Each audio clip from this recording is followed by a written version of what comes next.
Hey everybody, welcome to the channel, Tablet Tech. Hey, today I just got in a brand new Supernote Manta. I gotta tell you, I've resisted ordering anything Supernote for a while, even before the release of the Manta and the Nomad. Only because I may be biased against it. I'll say that on the front end of the video. When I say biased against it, when I have looked at the hardware on other review videos, the hardware to me looked plasticky, cheap. The software looked, the icons and everything on the menus looked kind of dated to me. So I really resisted ordering a Supernote. A little bit of context, I'm a tech junkie, particularly with tablets, and now recently, probably over the last 6 months to a year, e-ink tablets specifically. I just felt like it was time to actually check out the Supernote, especially with the release of the Manta. There were some things that looked attractive to me. I expected to not like it when it came in, and I'm going to talk about that. There's some things that I am aggravated about with it. I will tell you, this is not a review, but I want to kind of give you my first impressions, and I've been using it for about 24 hours.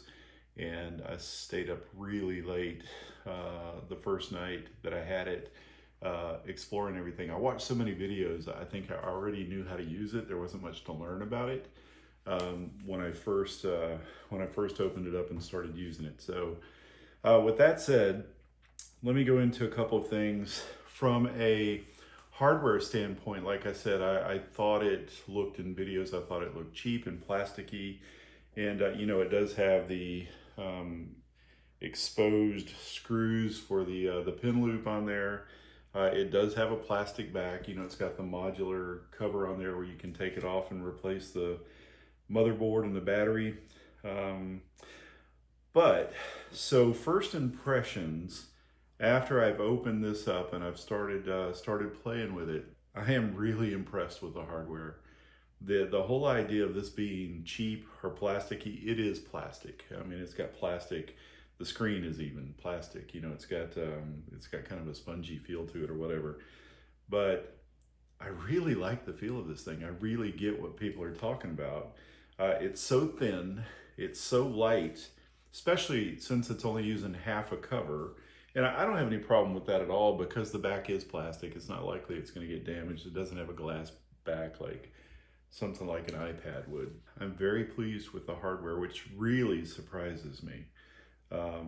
It's like I said, it's just so thin and light. It's a pleasure to hold. It's actually something that I can hold and write, which I can't do with the other devices that I've got. So was very impressed with that. I'll also say that I ordered the Heart of Metal pen too. I've got the cap over here, but ordered the Heart of Metal pen 2 in the Samurai. And I also didn't know what to think about that. So the writing feel that I was expecting to experience was a very sharp, needle-like pen digging into a screen. You know, in the videos it shows, you know, it gives you the impression that it's digging into the Feel-Right screen protector. And I guess it is a little bit, but when I first wrote on this thing, my experience was that it was very sticky. And the way that I would describe, and by the way, that wore off pretty quickly. It may have been, you know, a coating on the tip, or it may have been a coating on the screen or whatever. That wore off very quickly, and it really became a very good writing experience very fast after that initial impression. But the way that I would describe writing on the screen on the Manta is if you had a very sharp pen like this is, and you had a cereal box, or actually, you know, a protein drink. You know, they come in those little cardboard boxes with the wax film on it. It's almost like writing on something with a very thin wax film. And I don't mean that in a negative way. I mean that it gives you the resistance that you need. You really feel like you're writing on something that is substantial. So overall, it's a very good experience. That part did not really surprise me. You know, from all the reviews that I've listened to or watched videos on, everybody talked about the writing experience was really good. From a software experience standpoint, I also was surprised that my initial impressions were that the software looked dated. I don't get that impression at all using it. I'm very pleased with the software. Using the device, it's really a pleasure to write on. I talked about the writing experience and what I would compare that to, but it's really a pleasure to write on. And I found that on other devices, with the exception of one, and I'll talk about that in a different video, with other devices, I have to slow down to write just to make it, I don't have great handwriting, so I like for it to be as aesthetically pleasing as possible. And with the Manta, I found that I can write much faster for some reason. It could be that they, because of anti-aliasing, it could be, I understand that they do some processing in the background on each stroke to kind of, smooth out the strokes or whatever. And you can really tell that makes a difference. And so I can write much faster, and I'm still pleased with my handwriting. I don't feel like I need to delete anything, or if I needed to share it with somebody, I wouldn't be embarrassed to do that. So really a pleasure to write on. Some of the annoyances that I have is that the differences between PDFs and notes and what the limitations are in PDFs. I use a lot of very large hyperlinked PDFs for meeting notes, for calendars, to-do lists, and those types of things. And it is a little disappointing. Some of the features that I was looking forward to using with the Manta was headings, the ability to, lasso something and make it either a calendar entry or a to-do entry. And while you can do that in notes, you can't do that in a PDF. So I was kind of disappointed in that. I've got to rethink of, if I want to use the Manta, I'm probably going to need to move away from the large hyperlink PDF and maybe make that PDF a template in the notes. Although I attempted to do that last night, my main PDF that I built for myself is over 5,300 and some odd pages long, and it could not successfully import it. It went for about an hour and made it about 80% complete before it gave me an error and said that it couldn't import the template. The other thing that I was disappointed with was, and maybe somebody can help me on this one, but when I highlight something in a PDF, I can't unhighlight it. If I made a mistake, or like I was just messing around highlighting in my PDF Bible that I use, I highlighted some text in there, and then I had no way, I really didn't want to highlight that text. I was just playing around to see if it snapped the line, which it does. But now I can't unhighlight it. I tried to erase it. Maybe there's a way to do that. I'll have to dig in and figure it out a little bit further. The other thing that really annoys me, and it may not be a Supernote issue, it may just be my company, but I was really looking forward to the integration of the email and the calendars, and I can integrate my Gmail, but my company uses Office 365.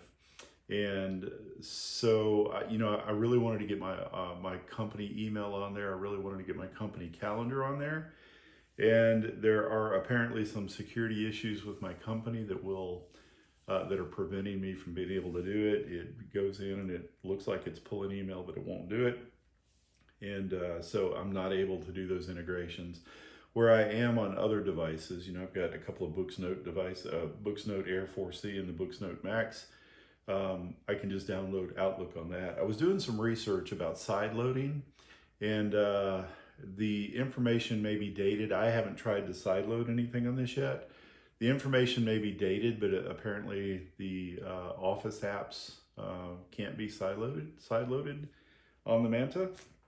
That may have changed, and I plan on looking into that very soon to see if it's possible to do that. The other thing was digests. So I use this in church. I use it for, not this, but ink devices in general, or even my iPad. I use it for Bible study or taking notes in church. And it's really nice on some of the other devices that I have to be able to highlight something either in a PDF Bible or a Bible app or whatever the case may be, highlight it, and bring it into the note. And I thought maybe that Digest could do that for me. I went in and, you know, created the brackets around the text, and it brought it into Digest, but I don't think I can do anything with the Digest to be able to get it into a note. And if I'm wrong about that, please let me know as well in the comments. But I think first impressions of this is that it certainly erased my bias. This is right now, you know, I know that I'm still in the honeymoon phase, and it's, you know, 24 hours since I've had it and unboxed it and started playing with it. But this really is a contender. So I'm looking to figure out which device, you know, like they say, one ring to rule them all. I'm looking for one device to rule them all. Which one am I going to use as my go-to device? And I'll be publishing another video shortly after this one where I compare 5 devices: Supernote, Remarkable Paper Pro, Boox Note Max, Note Air 4C, and the iPad Pro. And I swap between those devices a lot at work, but there's one that I keep coming back to. So I did some comparison ratings, and I'll cover this in the next video. I did some comparison ratings, and I ranked and rated a bunch of features that are important to me. And the results were surprising in a lot of ways, and I hope you'll look for that video sometime after this one is published. But anyway, just wanted to give my initial impressions on the Supernote Manta. I didn't expect to like it. I really do like it. It is, like I said, it's in contention, at least initially, as to be my #1 everyday carry, but it's got some serious competitors, and it's got some competitors with some very serious special features that are very important to me, even though this one also has special features. So look forward to sharing that with you. Anyway, just initial impressions. Thanks for watching. If you would like and subscribe, plan on putting out a lot more content over the coming days and weeks. Thanks a lot.